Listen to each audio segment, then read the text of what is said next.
Oh, By there the he way, thanks is. for Hi, publishing the Adam. book, and thanks for having me.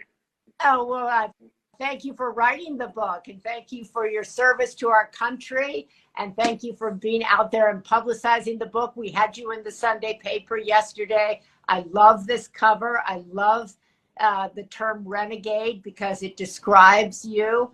And I love the subtitle, Defending Democracy and Liberty in Our Divided Country. So, Adam, let me begin with this moment in our divided country. Everybody's trying to make sense of this moment, and I thought, who better to make sense of it than you? Well, let me Can you do my make sense of best. what's There's a going on lot in our of country obviously today? anger, and I think if you go back a number of years, but let's take the financial crisis in '07 and '08. Anytime you have a massive financial crisis, you get a spate of populism. Well, that started rising, and then in the Republican Party, a guy named Donald Trump came along, and I think Donald Trump wasn't necessarily the cause, but he was an accelerant. And he started saying things that no other leader would have ever thought that it would be okay to say. I mean, I can go through the litany of stuff, but everybody knows it. And I think that just gave Yeah, permission to people to be mean and to, see the other side as the enemy and not just like political competition. And so for me, that's kind of the quick and dirty of where we are at the moment. And it just, sometimes when you get angry and mad, then turns the other side into the bad guys, the other side turn you into the bad guys. And instead of doing, the hard work of governing ourselves, which is hard work, we've just turned to demonizing each other. And unfortunately, right now, we have a very sick party, the Republican Party, and this country needs two healthy parties, and we just don't have that right now. and how do we get there? How do we make sense of this Look, I moment, think and how there's do we always find hope because hope to all you move have to forward do, out I of mean, this very moment? rarely has history never repeated itself, right? It always does. And if you look at times in this country, yes, we have this like information revolution, but we've had information revolutions before. Yes, you have this rise of anti-Semitism and white supremacy. We've had that Right. before in this country. Yes, you have a rise of like open, extremes, and we've had that. And we always come back, but that's not automatic. And so the thing I would tell to people is, first off, I first off think the Republican Party has got to lose. It's got to lose elections to basically wake up from this moment it's in. Beyond that, all of us have to take authority over what we believe and what kind of news we see. If you want to go get your news from just the right or just the left or whatever your flavor is, you can do that. That doesn't mean you're getting the truth. And I think we have to educate this next generation. I'm a big proponent of things like civics education again. We have to push this next generation to say, you've got to find out the Right. truth for yourself, and you've got to listen to multiple sources and not just demonize the other side. But as I just said here, kind of defending democracy and liberty in our divided country. Defending democracy is really critical to this moment. And what is the cost of defending democracy? What price do you think you have paid for trying to do that? And how do So look, others who I are paid a not in price. My elected family's paid a positions price. do that? And I talk about this in the book, where for the last, I don't know, I'd say 10 months since I've been out of Congress, I've come to grips with the impact it's had on us. You don't get PTSD when you're actually fighting the war. You get PTSD after the war is over. And I kind of feel like that now, but I don't say that to try to get anybody's sympathy. I knew what I was doing. I knew what I was signing up for when I ran. And I knew I had a red line, and that red line was crossed, and I knew I couldn't live with that. So there's been a cost to me, but it's one that I'm really proud to have bared because, look, my kid, Christian, who I dedicated the book to with my wife, my kid will be able to read his last name in the news, in the papers, or in the history books, and be proud of his last name. And I've got a lot of former colleagues whose kids won't be proud of their last name. And what's the cost to everybody else? Actually, you've got to drop some of that anger. That's a gain, I think. I think it's learning to love somebody that thinks differently than you, and understanding that people, I mean, even the most hardcore MAGA and the most hardcore left winger, they both want the same thing, which is like a healed country. They just see how to get there differently. And I think our only sacrifice is to just sometimes put away our anger and be able to, I guess, tolerate or talk to other people and live by example. That's the key. I mean, people, what's the old saying? Like, they don't know you care until they know how much you care, or whatever that saying is. But it's something like that, understanding that you're in it for the right reason. But yeah, I think the other sacrifice is just blocking the misinformation. How do you think you can make an impact today, Adam, being out of Congress? So, in Congress, you obviously, I'm very Congress. passionate about Ukraine, for instance, and aid to Ukraine. And I don't have as much of an impact now as I could have in Congress because I could have denied votes to Speaker Mike Johnson, for instance, until he promised to put aid, Ukraine aid on the floor. But I also now have a broader audience I can talk to. So first off, this book, and again, I want to say thank you for entrusting me with that. I know it was a big deal for your what's the word, imprint, I guess, and thank you for that. And it's going to sell well, I know. Yeah. I have a broader audience I can talk to. I work for CNN now, so I'm on TV a lot with the book tour. I've been on some other areas, and I'm doing a lot of speaking, and it's reaching an audience that I otherwise couldn't have reached. Because if you come in and you're like, hey, I'm a congressman, listen to me, people have a preconceived notion. With what I've had to deal with now, I can reach a whole different audience. Yeah. So you've chosen to stay in the Republican Party. I'll say right? Ish. But why stay at all? Why not? We have a lot of talk about an independent party or other identities. Do you think the two-party system can still work in this country, or do we need a viable third party? The problem, there's a couple of big problems with it. First off, just the whole structure is set up to favor a two-party system. To get on the ballot as an independent in Illinois, for instance, you need like 15,000 petition signatures and only 600 to get on as a Republican. So there's structural issues. But I would love to see that happen. That said, I think that has to start not in a presidential election, but it has to start in congressional elections. Because in a presidential election, if you have a three-way tie, the only person that's going to become president is the one with the most seats in the House of Representatives, or with the most state caucuses, because that's how it is. And so, yeah, I would love to see that happen. I think the two-party system isn't per se broken. I think you have a broken party right now in the GOP. And why am I not leaving the party? Not yet. And it's because, first off, I don't want them to win. I refuse to give up. The second I say I'm no longer Republican too, I lose a lot of audience and a lot of ability to criticize the party. And I still have hope that it could come back, because it has to. But I'll tell you, I voted Democratic last election, and unless something changes, I intend to vote Democratic this coming election. Adam, we heard a lot about the price you paid for serving on the January 6th commission, for saying things like you just said. I'm a Republican-ish, or I'm Republican, but I voted Democratic. That kind of people would be like, whoa. And we heard, that your family parts of your family, I should say, wanted to disown you, and that was really painful. And so many millions of Americans are in the same boat as that. They're divided from their own families. We're looking at Thanksgiving. How do people go home? How do people have these conversations? How have you been able, or have you been able to work with your own family, so to speak? And first off, think was about the cost you paid, 100% was it worth yes, and twice on Sunday? Because in my mind, when you go into politics, everybody that's gone into politics has dreamed about a moment where they could stand up and do something big, even if they stood alone. And I had that chance. Very few people get that chance. I had it. And those that have it, very few actually do it. And so, like I said, I see things in a very historical context, and I know that my son will be proud to be a Kinzinger, and that means a lot to me. In terms of like these other relationships and how have I dealt with this, look, and I think this is a good lesson for everybody when you go to Thanksgiving dinner, for instance. First off, don't talk about politics, okay? It's okay. You don't have to talk about politics at Thanksgiving.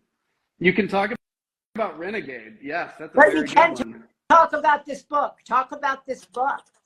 And you can bring this book to your Thanksgiving dinner, because it talks about. I think the first thing is just avoid politics the best you can. Just love the people you love, because once you do go through a disownment like I went through, my dad's cousins disowning me, that is a very difficult thing to repair. And in fact, to be honest with you, I haven't even made an effort, because in my mind, if somebody is willing to break with me as family, or my co-pilot from Iraq, and I don't think I put this in the book because this one was pretty painful. My co-pilot from Iraq sent me a text and said he was ashamed to have ever flown with me. Because why? Because he disagrees with the politics. And what does he disagree with? He disagrees with me telling him the truth. And, that kind of stuff is painful. I'll say there's no reason to fix those relationships in that case, because all you're doing is submit. If somebody is willing to disown you, right, they're probably not a good friend. But if you have a broken relationship, like your sister or your father or whatever that is, and there was no disownment, you still love each other, the best thing you can do is just try to restore that relationship again. Because if you let Donald Trump or whoever break that family apart, then he has won. He has done exactly what he wanted to do. But, I was listening to a poll this morning, watching the news, and Donald Trump has kind of solidified his lead in the Republican Party, right? We saw former Vice President Pence drop out over the weekend. And the former president just kind of widened his lead when it comes to Republican voters. What does that tell you about this country? What does that tell you about the party? And to me, it makes no sense. So I'm wondering. The best way to put it, and I saw one of these comments splash across about they're in a cult.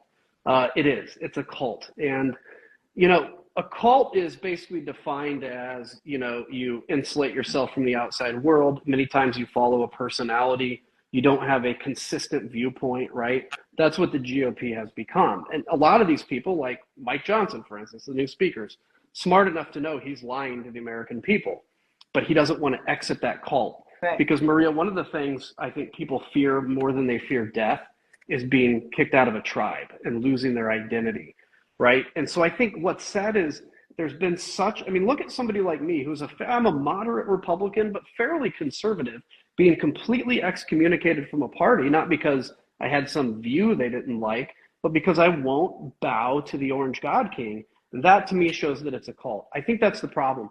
Donald Trump has got to lose in 2024. And I've got to tell you, to all my Democratic friends watching, don't take that for granted. I think the election is going to be much closer. And what I tell any of my Republican friends that think like I do, or anybody who's an independent, is there is one issue, only one issue on the ballot in 2024. Do you believe in democracy, or do you support authoritarianism?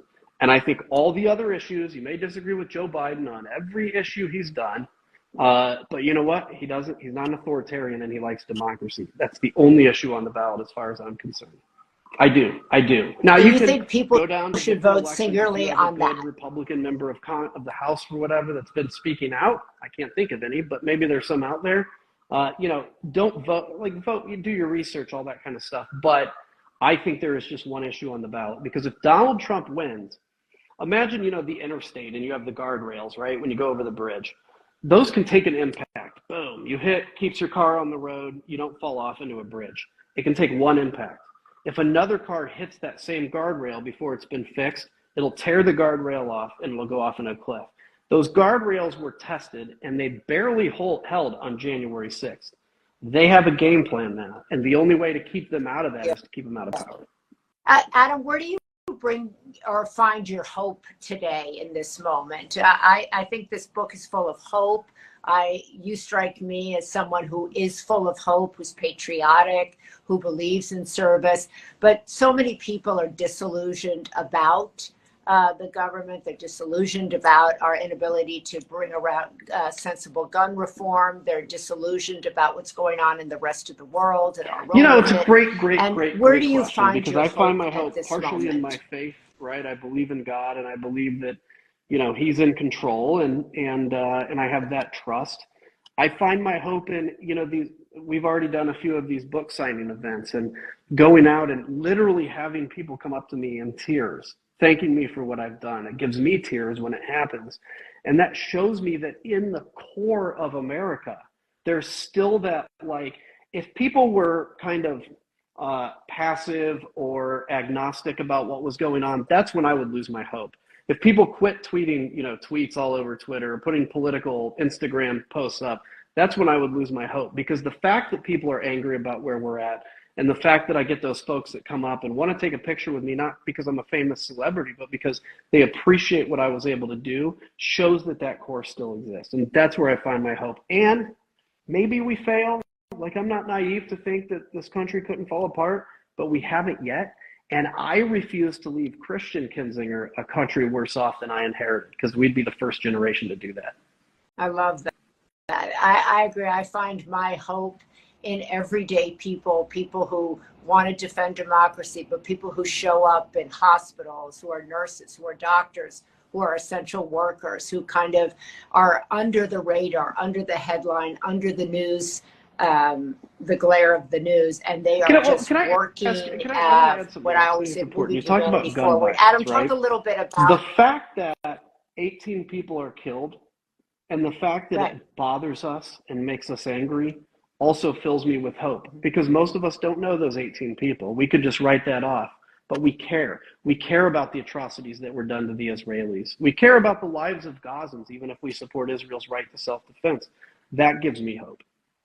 Yeah, I couldn't agree more. I think more people have their hearts on the line, which is why they want to defend this country, even with the challenges that it has had in the past and the challenges it has in the present. People still believe in it. And you have a organization that talks about putting your country first. Talk a little bit about that, why people might be able to Country First, it's country1sp.com. And what its ultimate goal This actually is. started, I basically did this video after January 6th where I'm like just calling out the Republican Party and Trump. And I kind of intended this initially to just be a let's fix the GOP.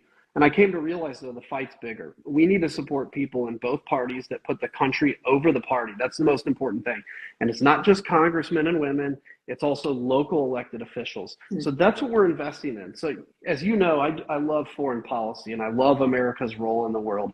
And one thing we do really well is building democracies overseas, like institutions.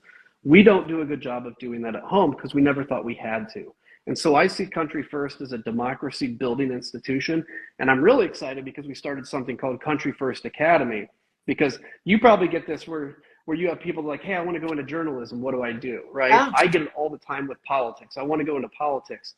And we've started an academy for people to basically learn how to get into politics, whatever. Only requirement is put your country over your party. Wow. But you can say, I'm in the Republican Party, I'm a Democrat, but I commit to putting my country first. And then you help them learn how to run or learn how to mount a campaign, or do you school them on what a democracy is and how to defend it and what the cost of that is? Right? I get a lot of good people that just don't know, how do I get on a ballot? How do I run? How do I raise money? You know, that kind of stuff. If we can take away and help people through those barriers and say, here's how you do it. Here's some ways to raise money, and here's a way to get your message out. We can start. And one of the things I love is we're actually more focused on local candidates, right? Like whether that's an elected official, a county official, or a city council man or woman. That to me is the best, because that's where you're building the farm team. It's going to take us a decade to get out of where we're at right now, but you don't get out of that with some election to Congress. It's got to happen by that next generation that's kind of raised up in the system, so to speak, now running for Congress, for instance, and saying, you know what, if you cross my red line, or if I have to violate my oath in any way, I won't do it. And you know, one of the things that's really important to me, and this is going to sound controversial at first, and it shouldn't be, I never swore an oath to the 700,000 people I represented, ever. I never swore an oath to them. I swore an oath only to the Constitution, which means I need to represent the 700,000 people I represented well, but when it came down to it, my commitment. So every one of those people, which they didn't believe this, but every one of those 700,000 could believe that the election was stolen and I should have voted against certification of the election. But my oath to the Constitution prevented me from doing that, because that's the only thing I swore an oath to. More people need to see that. I love that. Adam Kinzinger, we'll put up about that organization, but I want to remind everybody here that the book is called Renegade, Defending Democracy and Liberty in Our Divided Country. You can go on Amazon, go to your local independent bookstores, tell your friends. He read the audiobook and he's going around the country promoting it. He has a tour, and I love that you said people are coming up to you at the tour, because people do want to thank you. And I reached out to Adam to write this book because I was so impressed with his courage, with his stand, regardless of his party. And several people said to me, why are you publishing a book by a Republican? I said, because I'm publishing a book by a patriot. I'm publishing a book by someone who stood up for their country. I always try to see beyond the labels. I think we all deserve that, and we all should give that to another person. And whatever the label would be, whether it's your political affiliation, your religious affiliation, we should be thinking about who is that human being and what do they stand for, what are their values. And I'm really proud to publish this. I think this is, you know, this, I love the New York Times on the back. It's Lonely Republican Voice speaking out, Adam, against the big lie that the presidential election was stolen. One of the first. And so many have joined him in that, but they wouldn't stand up when he needed to stand up, along with Representative Liz Cheney. So I'm really proud of you. I'm so glad that you're, I know you probably did this for your son, but I think you also did it for so many people in the country who you felt perhaps didn't understand really what was at stake, how difficult it was, and how we can be involved moving forward. That we're going into a pivotal election year. And you said you think it's going to be closer than the last time. That's terrifying. The weight of the world that rests on everybody's shoulders today. Release it, right? All you can do is your best. All you can do is, you know, try to influence the people around you, but just take that weight. Because the thing I worry about is sometimes people put that whole weight of where we are as a country and all that stress, and then they eventually get to the point where they just quit paying attention and quit caring. We don't need anybody to quit caring and paying attention. We need you to continue to stay down, because I'm going to tell you, the forces of authoritarianism, their secret is they don't quit, and we can't quit either. Thank you. Amen. Beautifully said. And thank you so much, Adam. Good luck. We're all going to be pushing it out. Have fun with it. Don't forget to have fun and enjoy the moment. It's a lot to write a book. It's a lot to birth a book. It's scary. I don't care who you are. So let's rally around him and support this book. You bet. Thank you. Tell everybody you know all about it. It's beautiful. Thank you, Adam.